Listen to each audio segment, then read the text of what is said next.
নমস্কার। কয়েকজন ফলোয়ার জিজ্ঞেস করেছেন যে একটা সিভিল কেস কতদিন চলে। দেখুন, সিভিল কেস বর্তমান আইন অনুযায়ী, বর্তমান প্রসিজিওর অনুযায়ী বেশি দিন চলার কথা নয়।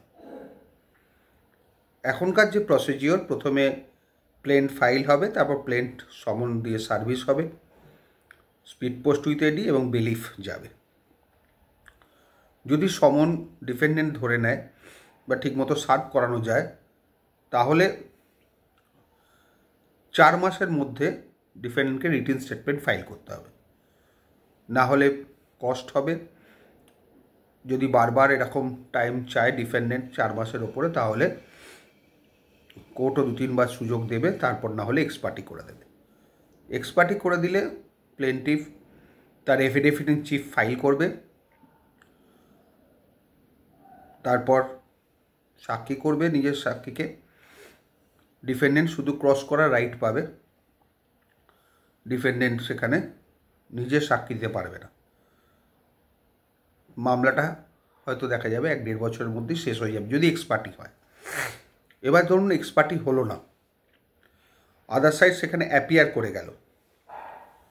সেখানে 4 মাসের পরে যদি কোনো অ্যামেন্ডমেন্ট অ্যাপ্লিকেশন বা অন্য কোনো অ্যাপ্লিকেশন না হয়, ডিফেন্ডেন্ট অ্যাপিয়ার করলো, রিটেন স্টেটমেন্ট ফাইল করলো, যদি উইদিন টাইমে হয় রিটেন স্টেটমেন্ট অ্যাকসেপ্টেড হয়ে যাবে, পরের ডেট ইস্যুর জন্য পড়বে, সাজেস্টেড ইস্যু বা ফ্রেমিং অফ ইস্যু। এই ইস্যু বলতে বোঝায় কোন কোন পয়েন্টে বিচার হবে। প্লেন্ট এবং রিটেন স্টেটমেন্ট থেকে পয়েন্ট জট ডাউন করে আপনারা লিখে দিলে সেটাকে বলা হয় সাজেস্টেড ইস্যু। আর কোর্ট উভয় পক্ষে সাজেস্টেড ইস্যু এবং প্লেন রিটেন স্টেটমেন্ট কনসিডার করে ইস্যু ফ্রেম করবেন। কোন কোন পয়েন্টের ওপর বিচার হবে সেইগুলো কোর্ট ফ্রেম করবেন। তারপরে ইস্যু ফ্রেম যেই হয়ে যাবে, তারপরে সরাসরি সাক্ষীর ডেট পড়ে যাবে। আগে ছিল ডিসকভারি অফ ডকুমেন্টস, কার কাছে কী ডকুমেন্টস আছে এফিডেভিট করবে। এখন আর সেটা করার দরকার পড়ে না, কারণ মামলা শুরুর প্রথমেই সমস্ত ডকুমেন্টস জেরক্স দিয়ে জমা করতে হয় বা প্লেন্টের সঙ্গে অ্যানেক্স করতে হয়। আগে যেটা করতে হতো না।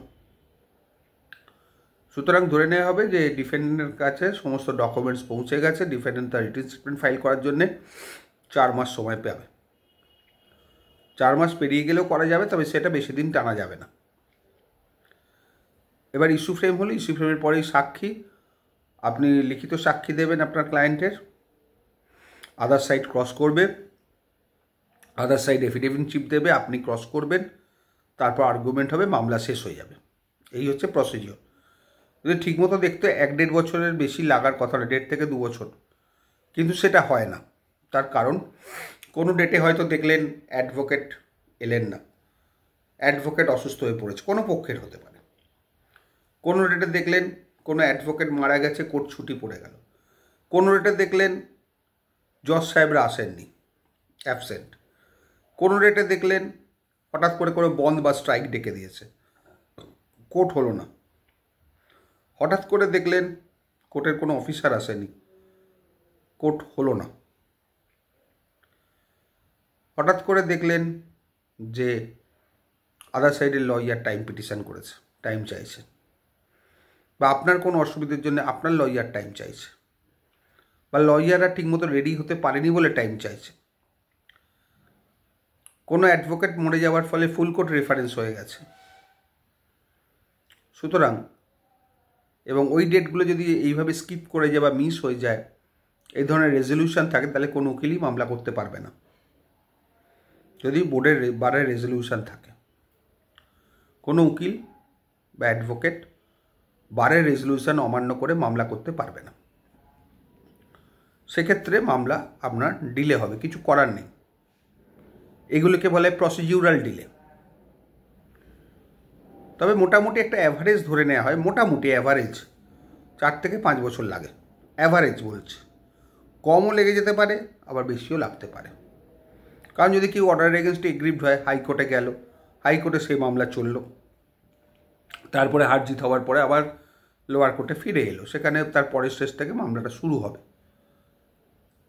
এমনি প্রসিডিউরালগত যদি সব কিছু ডেট ঠিকঠাক হয়, তাহলে দেড় বছর থেকে 2 বছরের মধ্যে একটা মামলা শেষ হয়ে যাওয়া উচিত। এক্সপার্টি হলে 1 বছরের মধ্যে শেষ হয়ে যাওয়া উচিত, না হলে কিন্তু লম্বা চলতে থাকে। এই হচ্ছে সমস্যা। তবে অ্যাকচুয়াল টাইমটা বলা যাবে না।